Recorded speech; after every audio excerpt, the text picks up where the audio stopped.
Pertemuan ini kita masuk kepada rincian lebih jauh tentang sifat tercela yang harus kita bersihkan diri darinya, yaitu sifat hasad atau dalam bahasa kita terjemahannya dengki. Pertemuan lalu kita sudah merinci bahwasanya orang yang bisa tidur tanpa ada unsur kedengkian dalam dirinya terhadap sama mukmin, terhadap sama muslim, maka dia menjadi ahli sorga.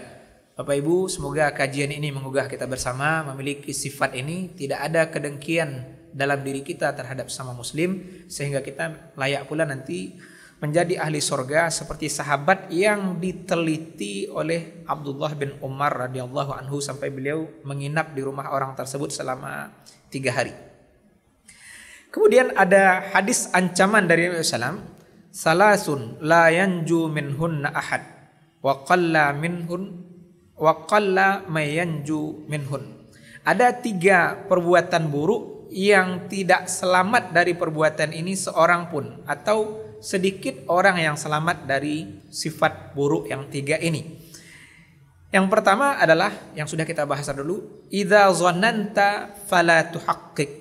Pertama adalah sifat buruk sangka, maka jalan untuk selamat dari buruk sangka adalah kalau ada persangkaan buruk dalam diri kita, maka jangan diteliti, jangan dicek. Wah, buruk sangka jauh orang gitu. Diteliti, oh kan iya betul kan modelan buruk sangka kenyataannya, itu tidak boleh. Maka kalau ada unsur buruk sangka dalam diri kita, jangan diteliti, langsung buang itu dengan berbaik sangka. Yang kedua adalah sifat tatayyur. Dan ini syirik. Kita meyakini sesuatu terkait dengan apa yang terjadi di alam, salah satunya adalah pergerakan dari burung, dan ini sudah terjadi di zaman jahiliyah. Maka kata Nabi, wa idza tatayyarta famdi. Kalau kamu sudah mulai mengait kesialan dengan sesuatu, oh burung terbang ke kiri tanda sial, maka tetap lanjut. Jangan terhalang oleh keyakinan tatayyur. Jangan terhalang oleh keyakinan bakalan sial karena ini, karena itu. Maka caranya adalah lawan. Kalau orang takut sial oleh hal seperti ini, maka jangan yakini kita akan sial oleh hal itu. Karena zaman jahiliyah kan begitu. Kalau burung terbang ke kiri itu tanda sial, maka mereka membatalkan berangkat. Kalau burung terbang ke kanan, mereka bersangka baik, maka mereka jalan. Ini hal yang kita harus selamat darinya. Yang ketiga adalah pembahasan kita, wa idza hasadta fala tabghi. Bila timbul rasa dengki dalam dirimu, jangan sampai itu membuat kamu melampaui batas. Jadi Bapak dan Ibu jamaah semua, kalau timbul rasa dengki dalam diri kita udah bahas dengki pertemuan terdahulu, bahwasanya orang yang dengki ingin nikmat yang ada di orang lain yang dia dengki hilang, dan paling parahnya dia menginginkan nikmat itu beralih ke dirinya. Maka kata Nabi, jangan sampai rasa dengki ini membuat kita melampaui batas. Jangan sampai ada usaha menghilangkan nikmat tersebut dari orang yang kita dengki kepadanya. Maka dalam riwayat kedua ini, sedikit orang yang selamat dari 3 akhlak tercela ini. Maka mari kita usahakan kita termasuk kelompok yang sedikit itu dengan duduk mengaji dan belajar. Bapak dan Ibu, kita lanjut merinci tentang beberapa bentuk kedengkian yang Allah nukil dalam Al-Quran. Pertama adalah kedengkian iblis terhadap Adam alaihissalam.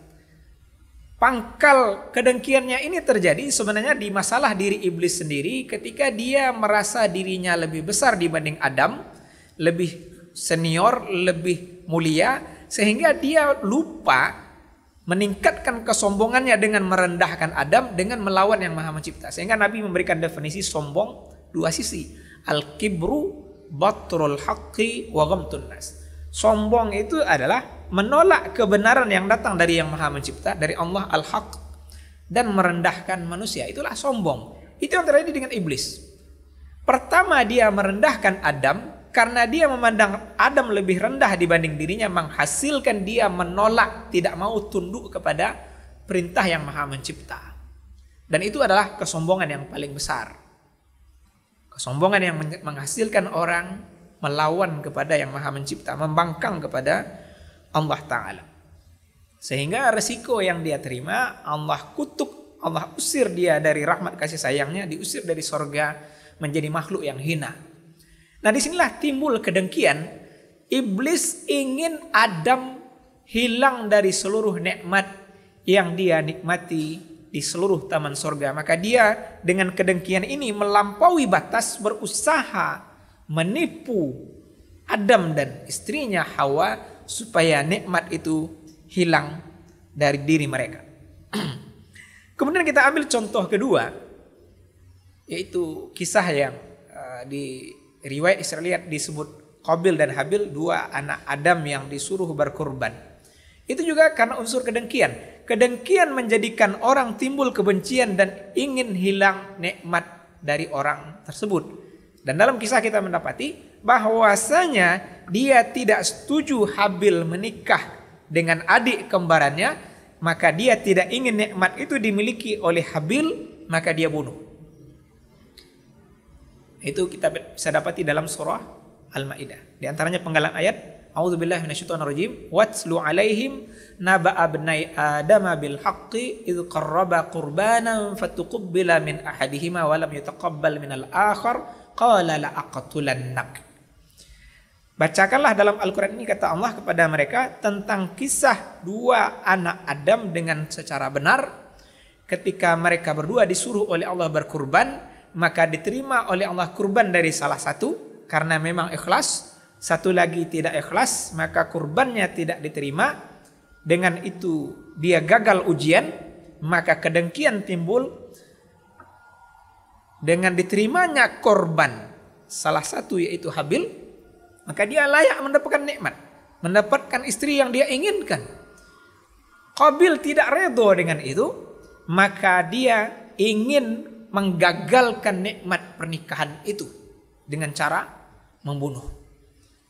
Bapak dan Ibu, memang banyak sekali kasus pembunuhan dasarnya adalah kedengkian. Termasuk juga beberapa kasus yang lalu viral, perampokan yang menjadikan pembunuhan. Itu kan karena kedengkian. Mereka berteman, sudah tahu bagaimana kaya temannya ini. Dia ingin nikmat itu pindah ke dia dengan cara rampas paksa atau merampok. Maka kedengkian membuka ruang banyak sekali jalan dosa. Dan itu hal yang sangat menakutkan bagi kita semua. Kemudian juga kita dapati ayat-ayat lain. Di antaranya dalam surah Al-Baqarah tentang kedengkian orang kafir kepada orang-orang mukmin. Mereka tidak ingin orang mukmin tetap bertahan di atas nikmat iman, sehingga mereka sangat ingin iman itu hilang dari diri seorang mukmin.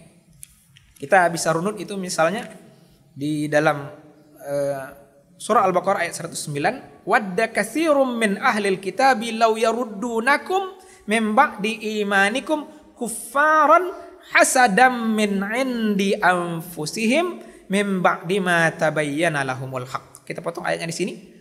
Al-Baqarah 109. Sangat berharap banyak dari orang ahli kitab itu seandainya mereka bisa mengembalikan kamu kepada kekufuran sesudah kamu beriman. Itu karena hasadan, karena sifat kedengkian yang ada dalam diri mereka sesudah nyata kebenaran datang. Maka Bapak dan Ibu semua, orang kafir sangat dengki dengan kita beriman. Mereka ingin kita kehilangan nikmat ini.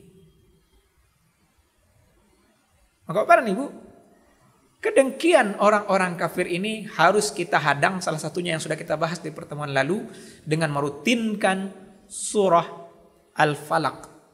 Sehingga 3 surat ini semestinya menjadi amal rutin seorang mukmin, seorang muslim 5 kali sehari semalam sudah salat fardu 5 waktu. Karena dengan itu kita membentengi diri kita, kita berlindung kepada Allah.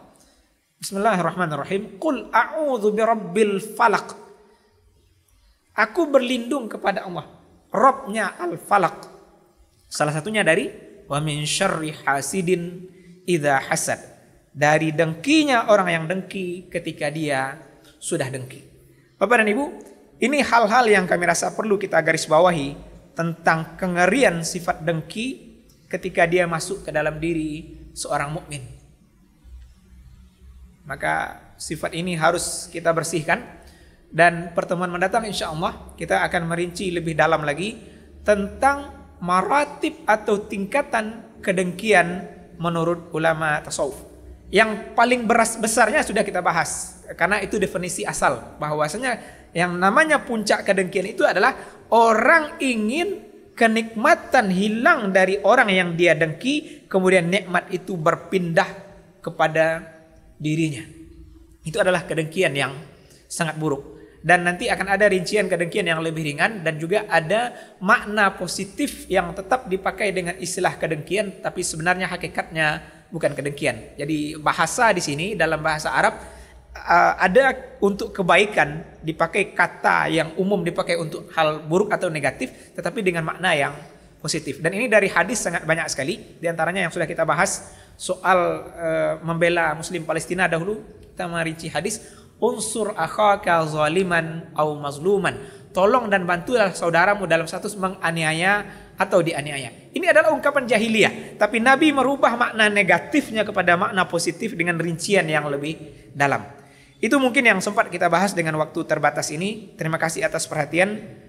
Mohon maaf kalau ada bahasa yang kurang tepat. Semoga duduk sebentar ini mengokohkan kita, agar kita memang berusaha membersihkan jantung hati kita ketika pulang nanti. Kita memang dalam status qalbun salim. Subhanakallahumma wa bihamdika nashhadu an la ilaha illa anta nastaghfiruka wa natubu ilaik. Amin ya rabbal alamin. Assalamualaikum warahmatullahi wabarakatuh.